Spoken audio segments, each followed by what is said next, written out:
Hi, DDSolar here. Welcome to my channel. The solar-powered hot glue gun. To connect your balance lead, you would start at the most negative end of the pack. Be very careful because there could still be high voltages on this board. I write on it what it is because when you turn the board over, alright, there's the end result. It's a really bad smelling stuff. What can you do with supercapacitors? They can also sense the temperature of the cells.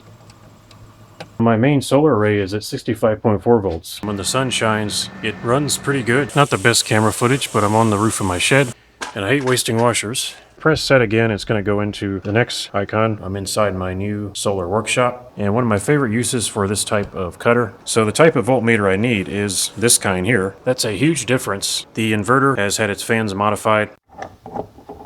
How I make tea using a single 100 watt solar panel.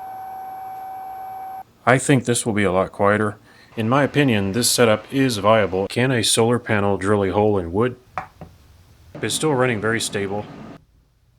Emergency modifications to this BMS here. And there's my shed ventilation. That is very important because that's going to keep water out and that's going to keep rodents out. This building is littered with artifacts of professional work. Over-tightened fasteners.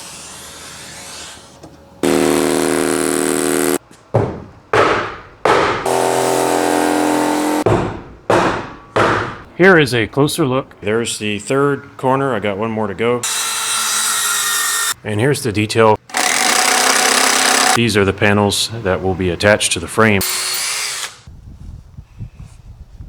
And these are 100 watt solar panels. They're on the side of the building. 1200 watt solar panel array.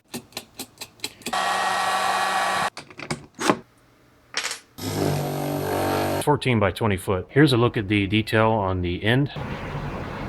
The sill plate is placed directly on the concrete. This is a continuous insulation barrier.